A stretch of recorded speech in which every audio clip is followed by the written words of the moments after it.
Shalom, shalom na wasalimu nyote katika jina la Yeshua. Apewe sifa Mwokozi. Wakati mwema tunataka kujifunza elimu mpya. Najua kwa nini nasema elimu mpya. Na tunajifunza amri mpya za Mungu ambaye sio Mkristo wala Muislamu. Mungu ambaye ni mtakatifu. Kwa sababu sisi wanadamu ni Wakristo, wengine ni watakatifu. Lakini Mungu wengine ni Waislamu, wengine Wakristo. Lakini Mungu ni mtakatifu tu. Mungu sio Muislamu wala Mkristo. Ndio maana akisulubiwa kulikuweko na misalaba mitatu. Hiyo misalaba inasimamia Mkristo, Muislamu, kisha Mungu mwenyewe katikati. Kwa hiyo kuna dini ya Mungu mwenyewe na kuna dini ambazo zimeanzishwa na wanadamu wakimtafuta Mungu. Ikiwemo dini ya Kipentekoste za kisasa, kuna dini ya Waislamu, kuna dini ya Wakristo wa Katoliki, Anglikana na makanisa mengine mengi. Hizo ni dini ambazo wanadamu wanajaribu kumtafuta Mungu. Lakini Mungu ana dini yake ambayo ni msalaba wa katikati uletao ondoleo la dhambi kwa watu wote, mataifa kisha wana wa Israeli. Na kila yeyote atakayemwamini Kristo atapewa uwezo wa kufanyika mwana wa Mungu. Manabii humsema huyo kwa jina lake watu watapata ondoleo la dhambi. Na maandiko yanasema kwamba Isaya anena ya kwamba shina la Yese litakuja kutokeza katikati ya mataifa, na kila amwaminie yeye, huyo mataifa watamwamini na kutumaini katika yeye. Haleluya. Kwa hiyo tunataka tujifunze elimu mpya. Ukitaka kumjua Yesu wa ukweli, Kristo Yeshua mwana wa Mungu, unaangalianga elimu zake. Kwa maana hakuna awezaye kuyafumbua mafumbo ya Biblia kama hajatoka kwa Mungu.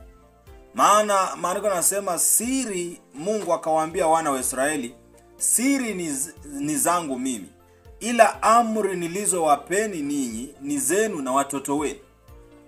Kwa hiyo siri za Mungu zinafumbuliwa watu wa Mungu, ama mtu ambaye alishawahi kuwa mbinguni anazifundisha siri za mbinguni.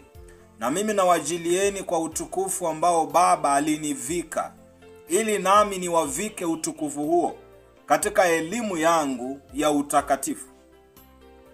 Elimu yangu ni mpya, na ni elimu ambayo kama haigharimu tu mkono wa Mungu mwenye nguvu, mamlaka, injili hii itazuiliwa sana na serikali nyingi za nchi tofauti tofauti. Ndio maana Mungu yupo duniani sasa kwa vitu viwili, revolution and revival. Mungu anataka kuigeuza dunia kwa lile badiliko la umilele kabla ya unyakuo. Mungu anataka kuvuna watu wengi sana, awajaze Roho Mtakatifu. Watu watajazwa Roho Mtakatifu. You need just to relax. Watu wanaenda kujazwa Roho Mtakatifu, watakuwa wananena paka njiani. Mtu anatembea lakini amefurikwa na Roho Mtakatifu. Watu wataenenda katika sheria ya Bwana Mungu wao. Vinywa vyao vitatamka maneno ya Mungu tu. Wataishi kwa amani, kwa maana amani ambayo Kristo Yeshua anaitoa sio kama ya dunia. Haleluya. Kwa hiyo kunaenda kukua na watu ambao wamejazwa Roho Mtakatifu, wanamwabudu Mungu katika roho na kweli. Kumbuka maandiko yanasema Baba awatafuta watakao muabudu katika roho na kweli. Lakini sasa naja na elimu mpya. Hiyo elimu ndo inatafuta. Elimu mpya ni mvinyo mpya. Wakati Mungu anakaribia kuhukumu dunia, kuna kuaga na elimu mpya.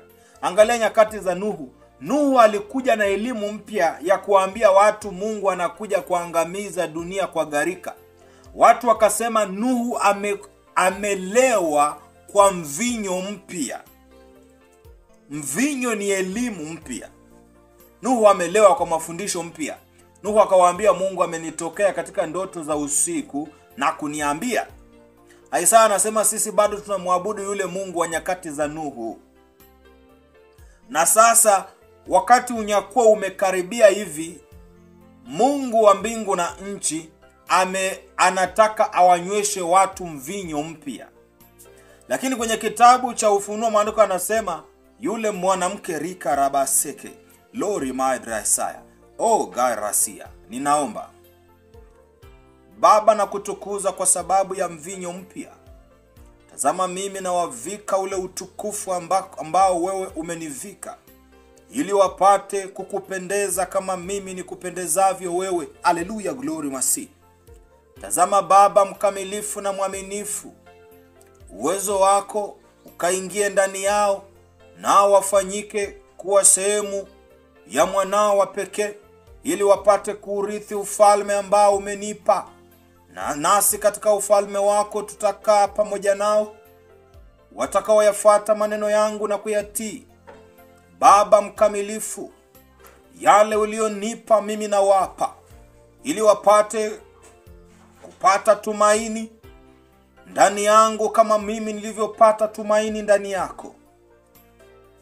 Wewe uliyekuweko kabla ya vyote, tazama sasa mioyo yao ikafumbuke, nao wakapate kuisikia sheria mpya itokayo katika kinywa cha mwanako wa pekee, nao wapate kusadiki maneno yangu, maana ndiyo Roho Mtakatifu na ni uzima.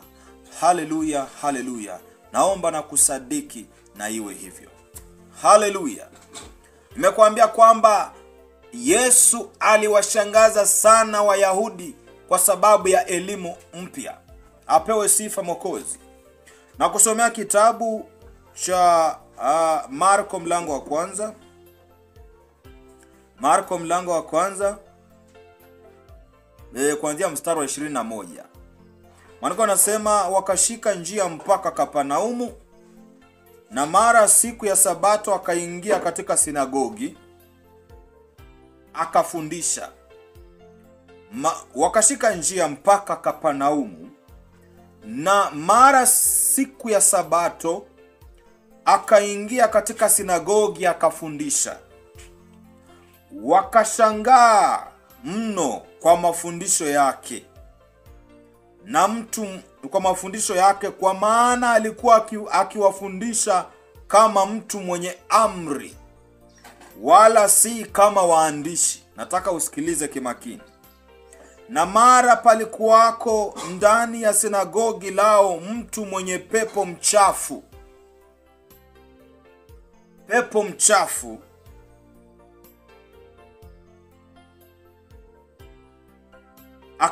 akapaza sauti akasema, tuna nini nawe Yesu wa Nazareti?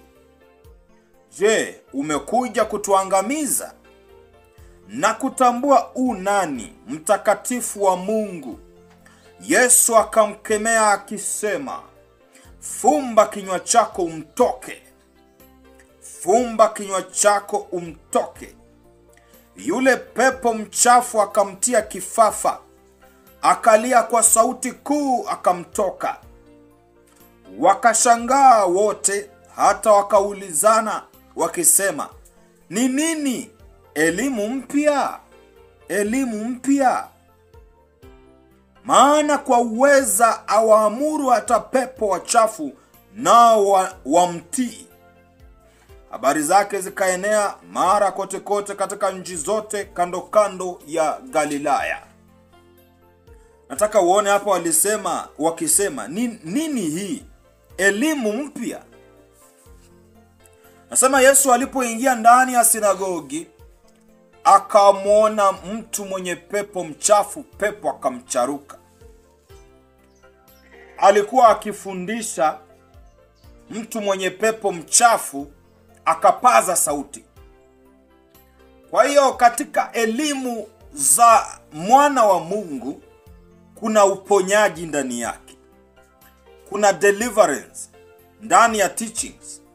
Lakini now deliverance hii inakuwa tofauti na deliverance ya manabii wengine wa uongo hawa.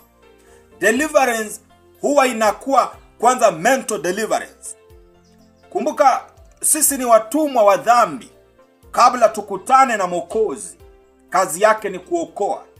anaokoa wanyonge, anaokoa walio gonjeka muda mrefu sana, anawapa tumaini wasiokuwa nalo. Kwa hiyo sisi tumekuwa watumwa wa dhambi na tumelala katika usingizi wa dhambi. Lakini sasa ijapo kwamba tunakutana na Kristo Yeshua, huwa anatufanyia kitu kinaitwa deliverance. Anatufungua akili kwanza. Our mind is delivered first. Anatakasa akili kwanza. He purifies the mind. Anatakasa akili, anaifungua. Unaanza kuelewa utakatifu wa Mungu. Hiyo ndio deliverance ya kwanza. Deliverance ya pili, huwa sasa anaanza kuwa pepo wachafu ndani yako wanaanza kucharuka na kuondoka. Simaanishi kwamba utaanguka ugaegae mavumbini. Hapana. Pepo mchafu, maandiko yanasema alipokuwa akifundisha, kukawa na mtu mwenye pepo mchafu ndani ya sinagogi. Pepo wachafu ni dhambi. Kuna watu wanaosumbuliwa na dhambi ya uzinzi ndani ya kanisa. Kuna wanaosumbuliwa na dhambi ya ukahaba, dhambi ya mapambo, wanaosumbuliwa na dhambi ya kutokuomba, wanaosumbuliwa na dhambi ya kiburi, dhambi ya misukosuko, dhambi ya ukoo, vifungo vya ukoo. Wote sasa wanakutana na Kristo Yesu kupitia mahubiri yake. Lakini injili hii inacharua mapepo. Yaani injili ya Mungu huwa inavunja nira zote zilizomfunga mwanadamu na inakutoa nje. Kwa hiyo ukikutana na Mungu, tarajia kwamba you will be delivered fully kupitia mahubiri. Ndio maana wanasema elimu mpya. Maana dunia, Biblia inasema dunia umeanguka. Sauti ya malaika mkuu Mikael ikasema, umeanguka Babeli mkuu, mama wa makahaba, uliyewalevya wafalme na nchi nzima na wakao juu ya dunia kwa mvinyo ya ghadhabu ya uasherati wako. Kwa hiyo kanisa ni za usherati na injili zilizozagaa ni za usherati. Na maanisha hizo injili hazimtukuzi Mungu aliyeziumba mbingu na nchi. Hazizungumzi utakatifu wa Mungu na haki yake. Haziwaambii watu katika njia ya mauti kuna umauti mbele kwa wenye dhambi. Hawaambii watu ya kwamba apandaye katika mwili atavuna uharibifu, bali apandaye katika roho atajazwa na Roho Mtakatifu na atamuona Mungu wake. Kwa hiyo watu wamelewa kwa mvinyo ya uasherati ya mwanamke Yezebeli. Umeanguka Yezebeli mkuu, mama wa makahaba, uliyeiharibu nchi, ukawaharibu watu wa Mungu kwa elimu za uongo. Sasa kuna kuja na elimu mpya ambao viwete kwa mahubiri watasimama kwa kuhubiriwa tu. Vipofu macho yao yatafumbuka kwa kuhubiriwa tu. Sasa Pentekoste ya kizamani ya kweli inaenda kushuka.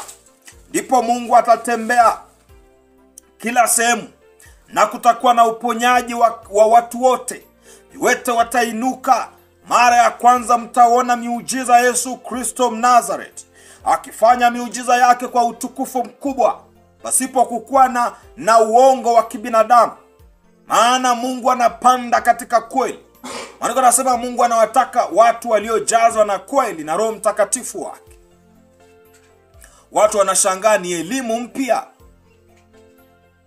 Maana waamuru pepo kwa amri na wanamtii. Hayo mamlaka yamepewa paka watakatifu. Yeye amefanyika yote ndani ya yote. Yeye amefufuka kwa wafu. Ameshinda mauti, anakaa ndani yako. Mtu akishinda mauti si anakuwa na uzima.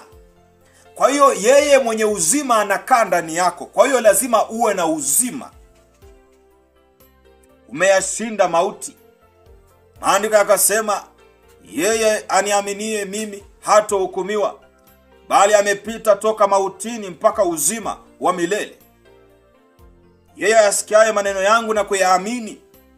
Nimekuambia maneno ndio injili. Nasema elimu mpya inaambatana na uwezo wa kiungu. Unabadilisha roho yako na mwili wako. Lazima uwe mtakatifu ili umuone Mungu. Utakatifu unaanzia wapi? Utakatifu unaanzia ndani na nje. Haleluya. Nasema ya kwamba watu wakashangaa ni elimu mpya. Haleluya. Kwa hiyo hii elimu mpya huwa wanaikataa watu wanaofuata dunia. Angalia walivyomsema Yesu vibaya. Kitabu cha Yohana, Mathayo 27 mstari wa 62. Matthew chapter 27 verse 62. The Bible says, hata siku ya pili ndiyo iliyo baada ya maandalio, wakuu wa makuhani na Mafarisayo wakamkusanyikia Pilato, wakasema, Bwana. Sikiliza, wanamuita Pilato Bwana. Yesu alipokuja, Yesu ambaye tunamkubali sana, ambaye amebadilisha maisha ya watu na ni Mungu. Ni Mungu wa pekee wa kweli. Mungu wa pekee wa kweli. Mungu wa uzima. Haleluya. Mungu wa uzima. Walimkataa. Mungu wa uzima walimkataa. Wakamtambua Pilato. Walitegemea mwanadamu mwenye kuharibika. Wakamkataa Mungu asiyeona uharibifu, aliyeyashinda mauti. Wakakataa, tumjui Yesu, tuleteni tumuue. Wakamkubali Pilato. Kwa nini wanamkataa? Kwa sababu ya elimu mpya. Haleluya, serema serilai. Kwa hiyo huyu Yesu ni uzima. Ndani ya moyo wako lazima akubadilishe.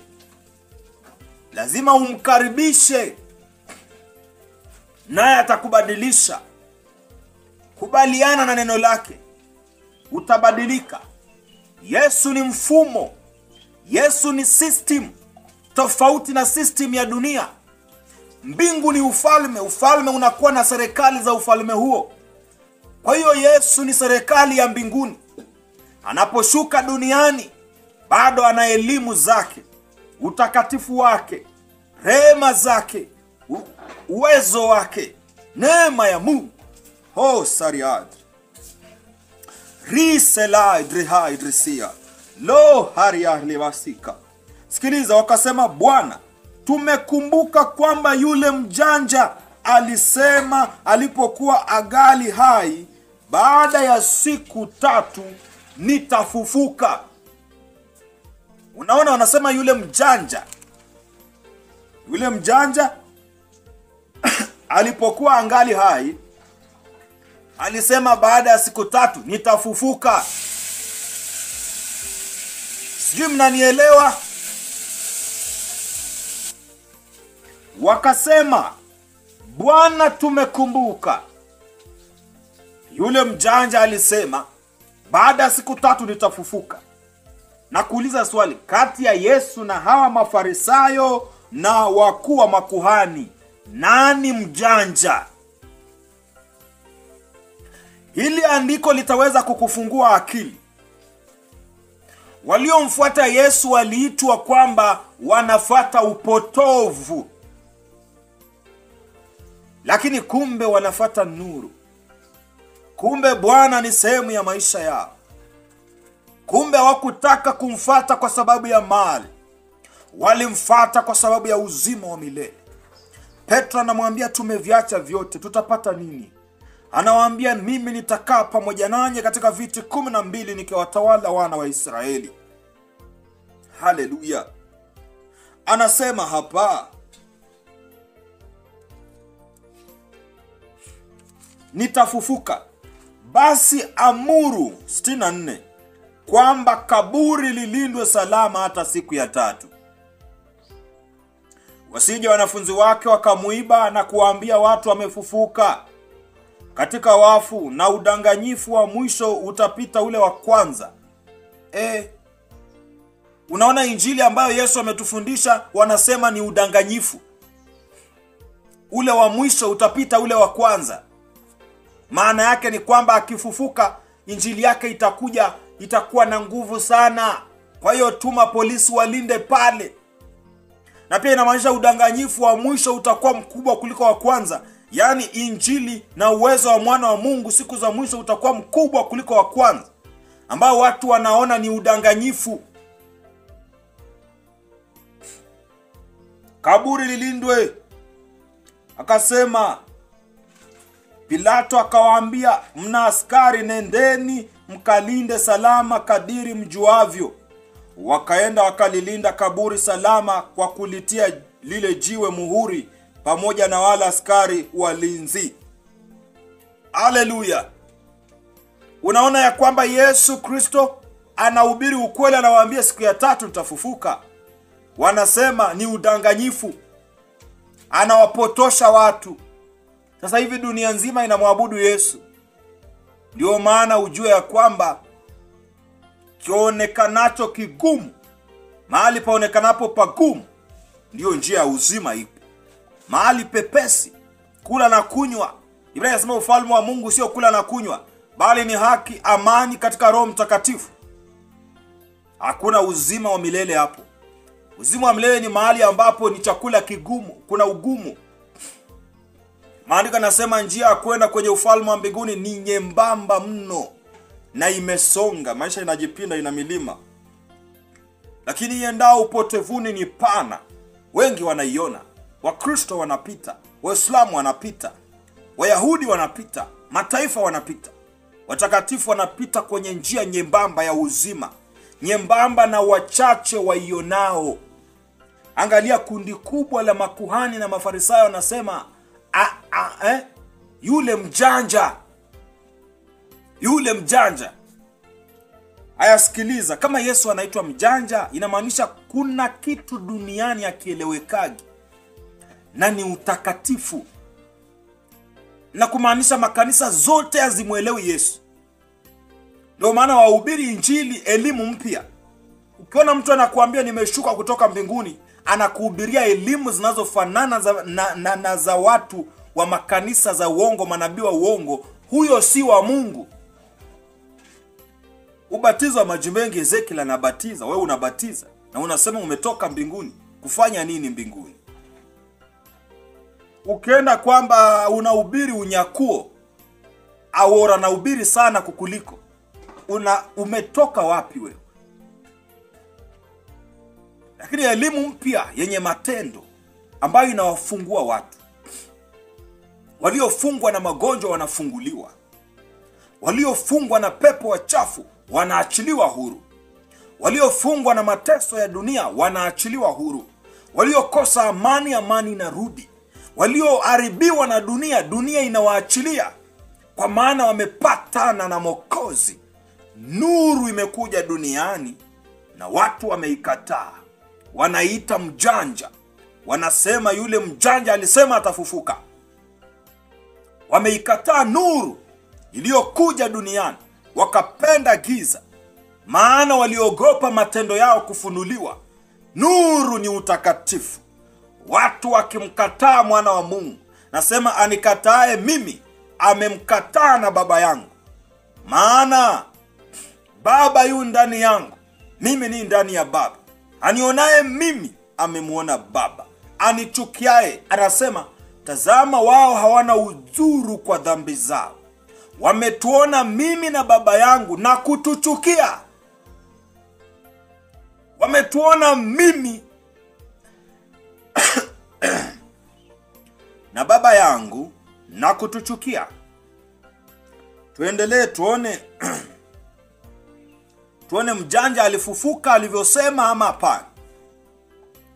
28 inasema hata Sabato ilipokwisha kupambazuka siku ya kwanza ya juma Miriamu Magdalena, Mariamu yule wa pili walikwenda kulitazama kaburi. Na tazama, palikuwa na tetemeko kubwa la nchi, kwa sababu malaika wa Bwana alishuka kutoka mbinguni, akaja akaliviringisha lile jiwe, akalikalia. Na sura yake ilikuwa kama umeme, na mavazi yake meupe kama theluji. Na kwa kumwogopa wale walinzi wakatetemeka. Kumbuka, walinzi hawakumwamini Yesu, lakini walimuona malaika aliyezungusha lile jiwe, na uso wake ulikuwa na nuru. Wakaogopa. Wale waliotumwa na makuhani na Mafarisayo, nendeni mlinde. Lakini walimuona malaika akishuka, akishuka kupiringisha jiwe. Yule mjanja yule afufuke. Yule mjanja afufuke, alivyosema, baada ya siku 3 mtafufuka. Sasa Mafarisayo wanasema tunamwamini Mungu mwingine kando na Yesu, lakini tunamuona malaika anakuja kuviringisha Yesu atoke, maana Yesu ndo mfalme wao. Haleluya, haleluya. Oh, riseirai saisai. Wanamkataa mfalme wao wa ukweli, wanawafata uongo wa dini zao. Kulikuwa na dini ngapi katika Israeli nyakati za Yesu? 2. Kulikuwa na Masadukayo na Mafarisayo, na wenye dhambi. Wenye dhambi wakiwa ni watoza ushuru, yule kahaba aliyetaka kupigwa mawe, yule mwanamke Msamaria mwenye waume 5, Petro, mmoja kati ya wenye dhambi, akina hao askari Warumi waliokuwa huko wenye dhambi, waabudu miungu. Na sasa lakini kulikuwa na dini kubwa 2 zenye kutisha sana. Mafarisayo wanaoamini katika ufufuo, na Masadukayo wasioamini katika uzima wa milele. Lakini Yesu alipotokea ni kama alitokea kuwa kipande cha Mafarisayo. Kwa maana Mafarisayo waliamini kuwepo kwa malaika. La kwanza, Mafarisayo wakaamini ya kwamba kuna uzima wa milele ambao tutaenda na jehanamu ipo. Lakini Masadukayo hawakuamini kwamba kuna jehanamu wala uzima wa milele. Kwa hiyo sasa hizi dini 2 zilikuweko. Alafu sasa sisi mataifa siku za mwisho, kuna pia dini 2 kama za Kiyahudi. Kuna Muislamu, kuna Mkristo, na kuna mwenye dhambi. Wenye dhambi walikuweko, wako. Kuna Waislamu na Wakristo. Ndio kuna Mafarisayo na Masadukayo. Njia ya Mafarisayo ilionekana kama njia ya kwenda mbinguni, kwa sababu ilikuwa na imani fulani ya vitu vya mbinguni, kama kwenda mbinguni, kama siku ya kiyama, siku ya kuhukumiwa, ni kama kutenda matendo mema. Lakini bado haijakamilika. Kulipotokea na mfalme wa mbinguni akishuka duniani kwenye umbile la mwanadamu, akatembea na kuambia, tubuni, ufalme wa mbinguni umefika. Kila atendaye dhambi agairi, atakaye kunifuata na ajitwike msalaba wake anifuate. Walikataa tena. Akaliviringisha, alishuka kutoka mbinguni, akaliviringisha ile jiwe, akalikalia. Na sura yake ilikuwa kama umeme, mavazi yake meupe kama theluji. Na kwa kumwogopa wale walinzi wakatetemeka, wakawa kama wafu. Kumwogopa. Malaika akajibu akawaambia wale wanawake, msiogope ninyi, kwa maana najua ya kuwa mnatafuta Yesu aliyesulubiwa. Hayupo hapa, kwani amefufuka kama alivyosema. Unaona? Nchi nzima ya Kiyahudi haikuamini Yesu anaweza kufufuka. Lakini malaika anawaambia alifufuka alivyosema.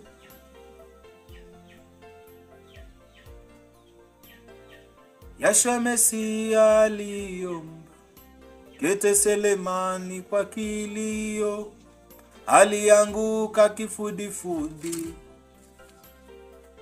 Oh yeah. Haleluya. Malaika akajibu akawaambia, wale wanawake msiogope ninyi, kwa maana najua ya kuwa mnamtafuta Yesu aliyesulubiwa. Hayupo hapa, kwani amefufuka alivyosema. Kwa hiyo unaweza kujifunza kutoka huko ukaleta huku siku za mwisho na ukawa mwenye hekima. Sikiliza, naendelea. Hayupo hapa kama alivyosema. Njoni mpatazame mahali alipolazwa. Nanyi nendeni upesi mkawaambie wanafunzi wake amefufuka katika wafu. Tazama, atawatangulia kwenda Galilaya, ndiko mtakapomuona. Haya nimekwisha waambia. Wakaondoka upesi kutoka kaburini kwa hofu na furaha nyingi, wakaenda mbio kuwapasha wanafunzi wake habari. Na tazama, Yesu akakutana nao akisema, salamu. Wakakaribia, wakamshika miguu, wakamsujudia. Kisha Yesu akawaambia, msiogope, enendeni mkawaambie ndugu zangu waende Galilaya, ndiko watakakoniona. Umeona dunia ilivyomkataa, lakini si alifufuka? Sasa hivi nani ndiye Mungu? Nani ndio Mungu? Kama mtu ana mungu mwingine kando na Yesu wa Nazareth, basi huyo mtu ni shetani.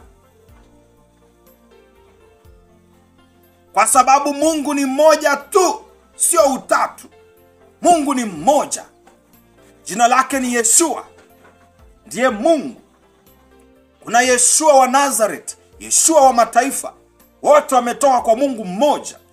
Na ni Mungu mmoja anayeishi ndani yao. Aliishi ndani ya Yeshua wa Nazareth, anaishi ndani ya Yeshua Kristo wa mataifa.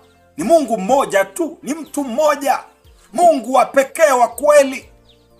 Na Yeshua aliyemtuma. Ndivyo ilivyo. Baba na wakujue, Mungu wa pekee wa kweli na Yeshua uliyemtuma.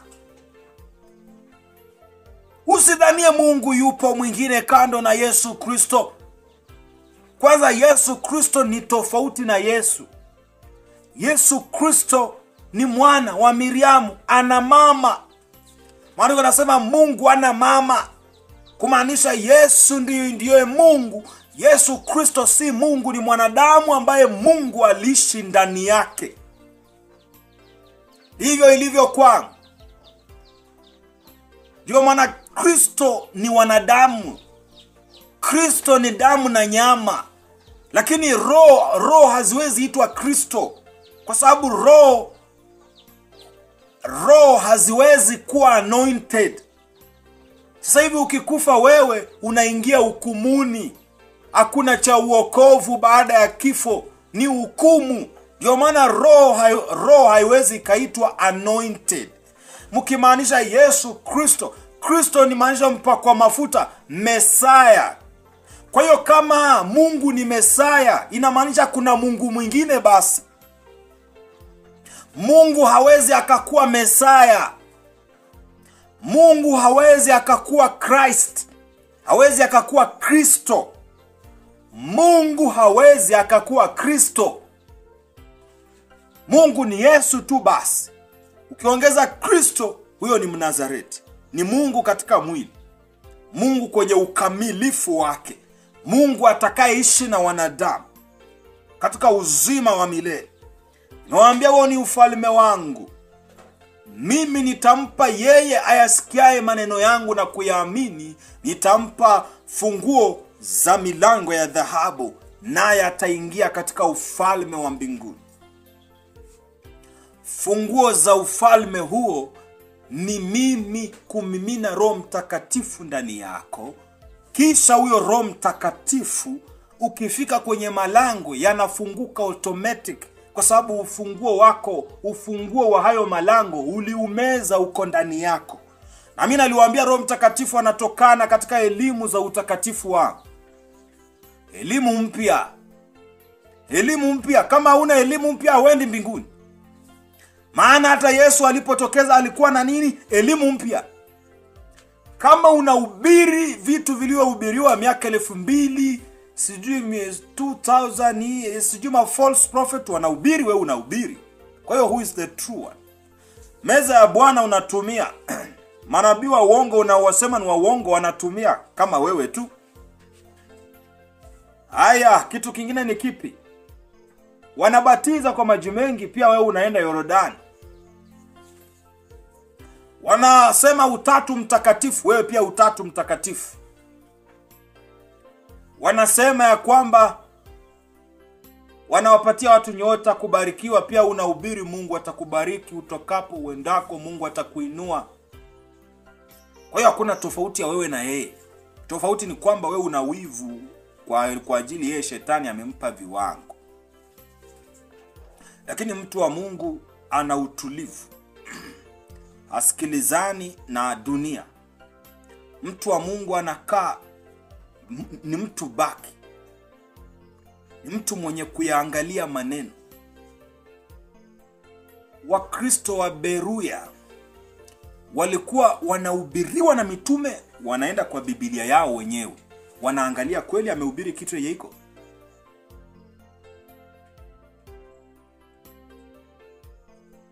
Amehubiri kitu yenye iko.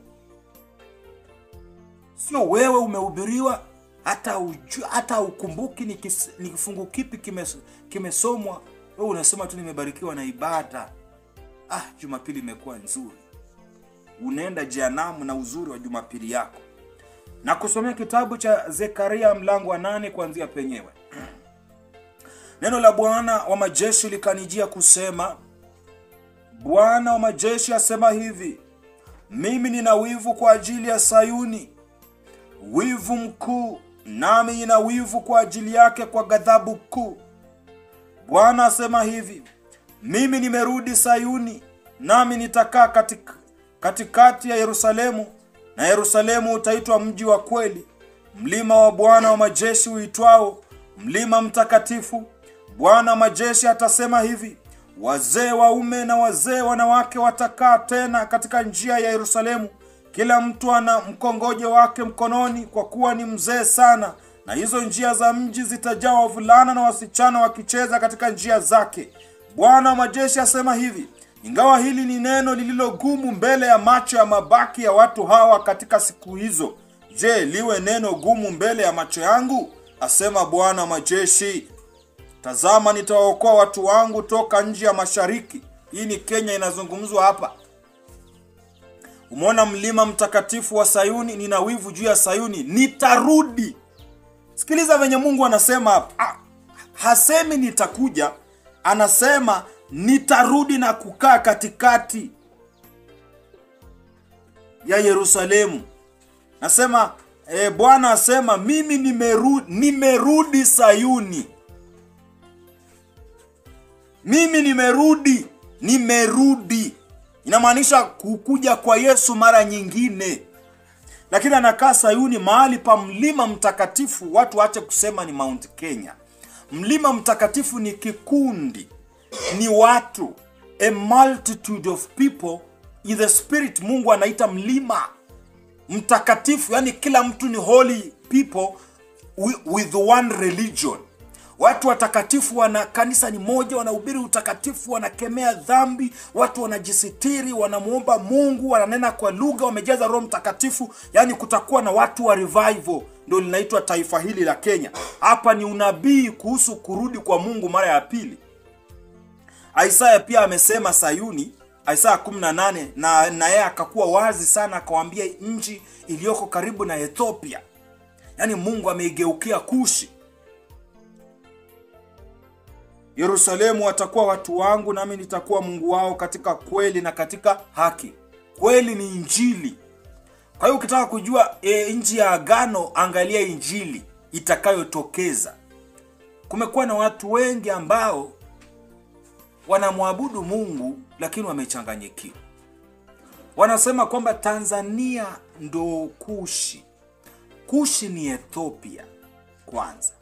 Lakini Biblia imesema nchi iliyo karibu na Ethiopia, ambayo mito ya Ethiopia inaingia huko. Mitoni ya Ethiopia. Mitoni ya Ethiopia ni River Nile, along the rivers of Kush. Na nchi ya pembe 4, wearing wings. Ole wa nchi ya uvumi wa mabawa. Hiyo ni taifa la Kenya, si Tanzania. Ndio Tanzania pia ina mikataba mikubwa sana kwenye revival hii. Lakini watu wanasema Tanzania hapana. Tupeane muda tutajua ukweli na uongo. Maana mtu asipokuambia uongo unaofanana na ukweli, hawezi akakudanganya. Lazima akuambie uongo lakini inafanana na ukweli ambao unataka kusikia. Kwa hiyo watu wanaosema Tanzania hao ni uongo, wanahubiri hisia zao, tamaa zao, manabii wa uongo hao. Tanzania ni moja kati ya nchi pendwa, lakini sio nchi pendwa yenyewe. Tanzania ni ndugu wa nchi pendwa, taifa linalopendwa na Mungu. Tanzania ni ndugu yake. Yaani atakuwa rafiki sana wa nchi pendwa, na ndiye atakayefungua milango ya mataifa mengine kutubu, na ndiye ambaye Mungu anatokeza kwenye taifa la Tanzania, nchi pendwa, akivamia dunia kama nyuki na kuibadilisha kwenye badiliko la umilele, kisha ananyakua watu kabla hawajapoa. Huo ndo mpango wa mbinguni. Yaani siku yenye utajaza tu na Roho Mtakatifu, ndo umechemuka uko climax ya holiness. Sasa umefika top ya holiness, uko juu kabisa, the rapture happens. Yaani sasa hivi unafundishwa, Roho Mtakatifu anakujaza, unazidi kuchemka kukua mtakatifu. Ukifika tu top, parapanda inalia. Wote mnakusanyika mbele ya Yesu Kristo Mnazareth. Asa watu watanipinga, wanasema sisi tunamwamini Yesu. Angalieni Yesu akirudi atachukua kina nani kama sio waumini wao? Kwa maana mimi na Yesu hamna tofauti. Ni mtu mmoja mwenye rangi tofauti. Haleluya! Rako seterebasai. Ni mtu mmoja mwenye rangi tofauti. Kwa hiyo agano la nchi hii ni nchi pendwa, na Kristo amekwisha kutokeza. Mimi ndiye yeye ajaye, atakayekaa katikati ya Sayuni, atakayekaa katikati ya mlima mtakatifu, atakayeyavunja mataifa kwa fimbo yake ya chuma na kutawala, atakayezivunja serikali za mataifa yote na kujikusanyikia mlima mtakatifu. Ndiye asemaye na wewe. Jina la Bwana libarikiwe. Iogopeni dhambi, shindaneni mpaka siku za mwisho mtakapoondoka katika unyakuo wa Bwana. Iweni watakatifu na wenye haki, naye Mungu mwenye haki atawajilia. Jina la Bwana libarikiwe. Wacha niombe. Baba, asante, mkamilifu, mtakatifu. Hawa wote ni milki na malimbuko ya utakatifu wako. Nimenena utakatifu mbele zao.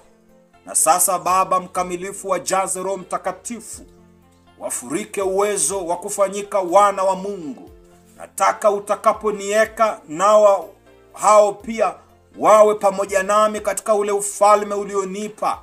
Kwa maana tazama, mimi nitakwenda mbele yao, nao watanifuata nyuma yangu kwa utukufu wa jina lako, ili nasi sote tukuabudu katika roho na kweli.